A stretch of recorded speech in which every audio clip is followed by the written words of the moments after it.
Everything you think you know about the Wild West is a lie. Cowboys weren't white, gunfights weren't common, and the most dangerous place wasn't Dodge City. In the next 10 minutes, I'm going to shatter everything your history teacher told you about the most misunderstood era in American history. Let's get into it. Here's fact number 1 that'll blow your mind. 1 in 4 cowboys was black. That's right, 25% of all cowboys in the Old West were African American. Another significant portion were Mexican vaqueros, and many were Native American. The Hollywood white cowboy? Basically fiction. After the Civil War, thousands of freed slaves headed west, seeking opportunity and freedom from Jim Crow laws. They found work as cattle drivers, earning the same pay as white cowboys, about $1 a day. Men like Nat Love, known as Deadwood Dick, became legendary ropers and riders, though you'd never know it from the movies. Here's another shocker. Most Wild West towns had stricter gun control than modern America. When you rode into Dodge City, Tombstone, or Deadwood, you were required by law to check your guns at the sheriff's office or the saloon. Signs were posted everywhere. No firearms allowed in city limits. Wyatt Earp wasn't fighting for the Second Amendment. He was enforcing gun control. Hollywood made us believe gunfights happened daily. The truth? The entire Wild West era saw fewer murders per year than a modern mid-sized American city sees in a month. Dodge City, supposedly the most violent town, had only 5 murders in its most violent year. Your local news probably reports more homicides than that in a week. Even the most famous gunfight in history, the OK Corral, lasted only 30 seconds. And it wasn't a fair duel at high noon like the movies show. It was essentially a gang fight in an alley at 3 p.m. Both sides argued they were in the right, and the Earps were actually charged with murder afterward. 3 men died, and the town was horrified, not entertained. While Eastern women were fighting for the right to vote, Western women already had it. Wyoming gave women the vote in 1869, 51 years before the rest of America. Why? Because women were essential to Western survival. They ran boarding houses, managed ranches, worked as doctors, and even served as sheriffs. The West needed women, so the West respected women. Take Calamity Jane, for example. The real Martha Jane Cannery was a frontierswoman, professional scout, and occasional Pony Express rider. She wore men's clothing, drank in saloons, and could outshoot most men. She wasn't Hollywood's love interest. She was a hard-working woman who didn't fit society's box and didn't care. Want to know what actually killed people in the Wild West? Not gunfights, not Indians, not bandits. It was accidents and disease. A kicked horse, infected wound, or contaminated water killed far more people than bullets ever did. Cholera outbreaks could wipe out entire wagon trains. The real enemy was nature and poor medicine. Here's something Hollywood never shows. Cowboys were poor, really poor. They earned about $1 a day for back-breaking work. That's roughly $30 a month. After months on the trail eating beans and sleeping on the ground, they'd blow their entire wages in one night of drinking and gambling. Most cowboys owned nothing but their saddle, and many didn't even own the horse. Cattle drives weren't romantic adventures, they were brutal. Months-long slogs through heat, storms, and rivers. Cowboys worked 18-hour days, ate the same meal every single day, and bathed maybe once a month. They sang to the cattle not for fun, but to keep them calm so they wouldn't stampede and kill everyone. One cowboy described it as months of boredom, punctuated by moments of pure terror. Contrary to every Western movie, most interactions between settlers and Native Americans were peaceful trade. Many tribes helped settlers survive by teaching them which plants were edible and how to navigate the terrain. The violence that did occur was usually triggered by broken treaties and settlers pushing into protected lands. The US government broke every single treaty it made with native tribes, all 500 of them.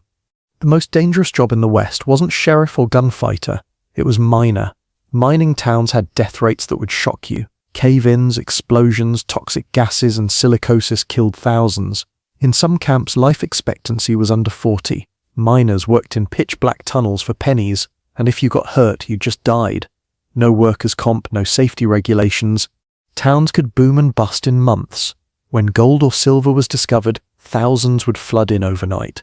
Instant cities with banks, saloons, hotels, and newspapers popped up in weeks. But when the mine ran dry, Everyone left just as fast. Buildings were abandoned mid-construction. Tables still had cards on them. It's why the West has thousands of ghost towns. They weren't killed by outlaws, they were killed by economics. Chinese immigrants were essential to building the West, especially the railroads. They did the most dangerous work, blasting through mountains with nitroglycerin, hanging from cliffs in baskets. Thousands died, and their payment? Less than white workers. Plus they faced the Chinese Exclusion Act of 1882, the first US law to ban an entire ethnic group. They helped build America, then America tried to kick them out. Saloons weren't just places to drink. There were town halls, courtrooms, employment offices, and post offices. Mail was delivered to saloons. Town meetings happened in saloons. Business deals were made over poker tables. The bartender was often the most informed person in town. Part therapist, part newsagent, part banker. Some saloons even had libraries. Hollywood got it half right. There was drinking, but there was also everything else. The fastest gun in the West wasn't a thing. Real gunfighters didn't do quick-draw duels at high noon. They shot people in the back, ambushed them, or shot them when they were drunk or unarmed. Wild Bill Hickok, one of the most famous gunfighters, was shot from behind while playing cards. Doc Holliday died of tuberculosis in a hospital bed, not in a gunfight. Real violence was ugly and cowardly, not honorable. In mining towns, brothels were often the biggest businesses and paid the most taxes. Madams like Mattie Silks and Big Nose Kate became wealthy, powerful businesswomen. They owned property, funded civic projects, and had political influence. During economic crashes, brothels kept towns afloat. Respectable society pretended they didn't exist, while simultaneously relying on their tax revenue for schools and roads. Wyatt Earp wasn't a hero, he was complicated. Yes, he was a lawman, but he was also a gambler, brothel bouncer, and accused horse thief. After the OK Corral, he went on a revenge killing spree that had no legal authority whatsoever. He fled Arizona to avoid murder charges, then spent the rest of his life in California trying to rewrite his own legend. The hero image? That was marketing. Jesse James is remembered as a Robin Hood figure, but let's be clear, he was a violent criminal. He and his gang murdered civilians, robbed small-town banks that bankrupted local families, and terrorized the Midwest for years. The folk hero image came from Confederate sympathizers who turned him into propaganda, proof that Southern rebels were still fighting Yankee banks. In reality, he stole from everyone and gave to himself. If you made it to age 10 in the Wild West, you had a decent shot at reaching 50 or 60, but that's a big if. Infant mortality was around 40% in some frontier areas. Childbirth killed huge numbers of women. Infected cuts became fatal. A broken leg could be a death sentence. Dentistry was done with whiskey and pliers. The average person lived with constant pain that would send us to the ER today. Imagine life without refrigeration. Meat had to be eaten immediately, salted or smoked. Milk lasted hours, not weeks. Vegetables were seasonal or pickled. This is why cowboys ate mostly beans, bacon, and hardtack. They wouldn't spoil. Ice was worth more than gold in some towns. Ice houses were major businesses. Food poisoning was so common people just called it stomach complaint and hoped you didn't die. The Transcontinental Railroad didn't just connect coasts, it killed the cowboy era. Before the railroad, cattle had to be driven hundreds of miles to market, taking months. After 1869, you could ship cattle by train in days. Suddenly, those months-long cattle drives weren't needed. Cowboys became obsolete almost overnight. The Wild West, as we know it, lasted maybe 25 years, from roughly 1865 to 1890. It was a brief transition period, not an era. Most sheriffs weren't noble heroes. They were politicians who bought their positions. Many were former criminals themselves. They often owned shares in local businesses and used their badge to protect their interests. Corruption was rampant. Some lawmen were literally outlaws who switched sides when it became more profitable. The line between law and crime was so thin it barely existed in many towns. Frontier doctors had good intentions but limited knowledge. They still believed in bloodletting and leeches. Surgery was done without anesthesia beyond whiskey and a leather strap to bite. Amputations were common for any bad infection, and often you died from the amputation itself. Patent medicines were usually just alcohol, opium, or cocaine. That miracle cure your grandma swore by probably just made you high until you died anyway. Public hangings were the Super Bowl of the Wild West. Towns declared holidays, people brought picnics, kids got the day off school, newspapers printed special editions, vendors sold food and souvenirs, photographers sold pictures of the corpse. The condemned were expected to give a final speech, and crowds would boo if it wasn't entertaining enough. It's disturbing how casual people were about watching someone die. Gambling wasn't entertainment, it was the economy. Poker games determined who owned businesses, land, and even wives in some cases. Everything was gambled: horses, cattle, mining claims, weapons. Professional gamblers were respected community members, often better dressed than the mayor. Cheating was expected. You were only in trouble if you got caught, and if you got caught, that's when guns came out. The Homestead Act promised 160 acres of free land if you could farm it for 5 years. Sounds great, right? Except the land was often worthless. No water, no trees, harsh weather. Families lived in dirt houses called soddies that leaked, collapsed, and filled with snakes. Crops failed repeatedly. Loneliness drove people insane. The nearest neighbor might be miles away. Most homesteaders gave up and went back east bankrupt and broken. Despite what movies show, stagecoach robberies were actually uncommon. Why? Because stagecoaches didn't carry much worth stealing. Real money, moved by train or armed courier. Plus, stagecoach robbery carried the death penalty. Not worth the risk for a mailbag, and maybe a few dollars. The infamous bandits like Black Bart. He robbed 28 stages over 8 years, and never fired his gun once. Most stage robberies were desperate acts by amateurs. The Pinkerton National Detective Agency was basically a private military force. Corporations hired them to break strikes, hunt outlaws, and infiltrate unions. They had more agents than the US Army had soldiers at one point.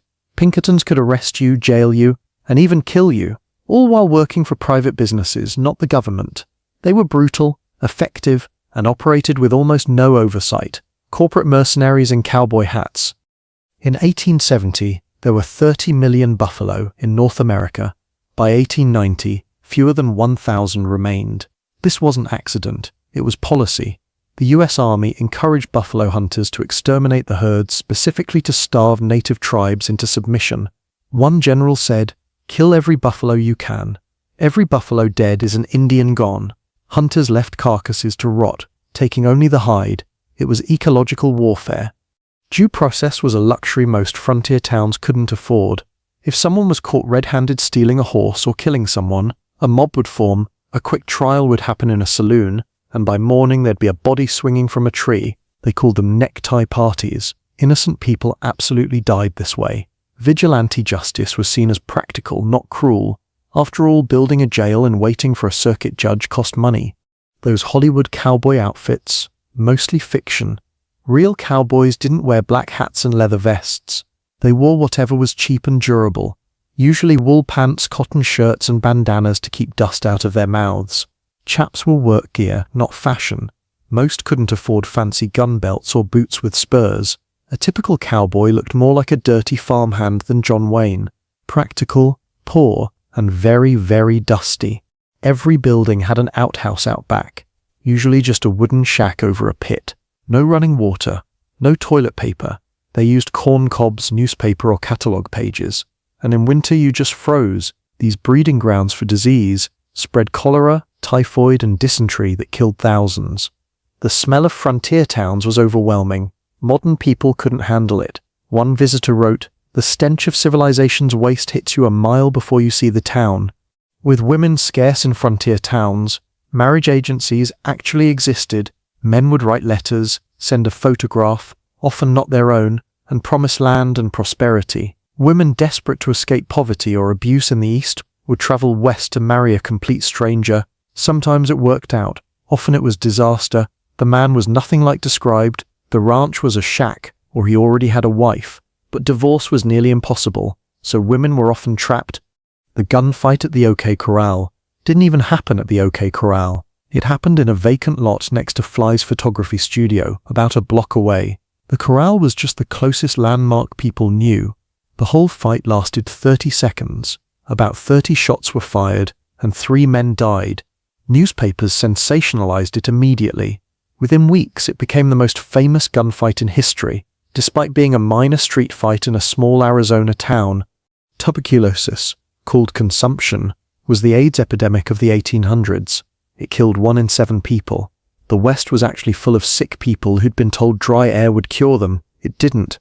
Doc Holliday had it. Dentists, teachers, gamblers, all coughing blood into handkerchiefs, slowly wasting away. There was no treatment. You just died, usually taking your family with you. Cowboys shared bedrolls and bottles, spreading it constantly. Every town had a pest house for the dying. In 1890, the US Census Bureau officially declared the frontier closed. There was no more empty land to settle. This announcement caused an identity crisis. Americans had always defined themselves by endless possibility and westward expansion. Suddenly, it was over. Historian Frederick Jackson Turner argued this marked the end of American exceptionalism.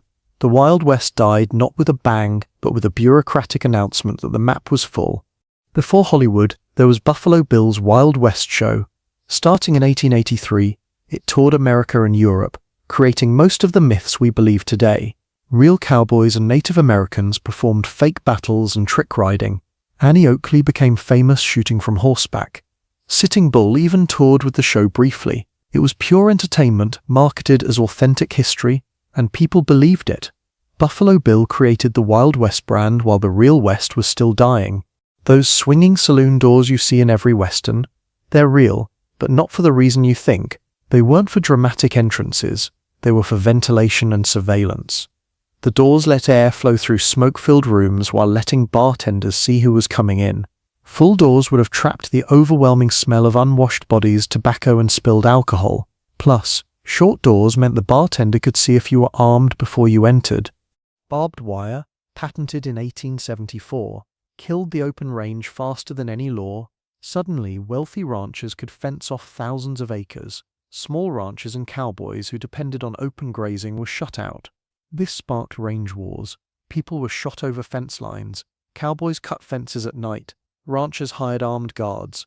One invention ended the cowboys' way of life and created the corporate ranching system we have today. The free range died wrapped in wire. The classic Western duel, 2 men facing off in the street at high noon, almost never happened. There are maybe a dozen documented cases in the entire Wild West era. Real gunfights were ambushes, drunken arguments, or shots fired in darkness. The code of the West was Hollywood invention. Real violence was cowardly and sudden. The only rule was survival. Anyone stupid enough to give their enemy a fair chance usually died. Here's something Hollywood rarely shows. Native Americans served as scouts for the US Army against other tribes. This wasn't betrayal, it was centuries-old tribal rivalries continuing. The Crow hated the Sioux and fought alongside the army at Little Bighorn. Apache scouts tracked Geronimo. The frontier wasn't cowboys versus Indians. It was a complex web of alliances, betrayals, and survival strategies, where native tribes made calculated decisions based on their own interests. Children as young as 7 worked in mines, on ranches, and in factories. It wasn't considered abuse, it was considered normal. Farm kids worked dawn to dusk. Orphans were apprenticed to anyone who'd feed them, often becoming unpaid labor. Education was a luxury. Most frontier kids had maybe 3 years of schooling total. A childhood as we understand it didn't exist. You were a worker who happened to be small. Ghost towns weren't abandoned because of shootouts or Indian attacks. They were abandoned because the economy collapsed. When a mine played out, everyone left. When the railroad bypassed a town, it died. When cattle routes changed, boom towns went bust. It was pure capitalism. Towns that exist today survived because they had multiple industries, water access, or got lucky with railroad placement. The rest became ruins we photograph today. Cowboys really did sing to cattle, but not for romance, it was for survival. Songs kept the herd calm during storms when one spooked cow could trigger a stampede that killed everyone. Home on the range, get along little dogies. These weren't campfire entertainment, they were work tools. A cowboy with a good voice was genuinely valuable. Some trail bosses hired singers specifically. Your life literally depended on someone knowing the right lullaby.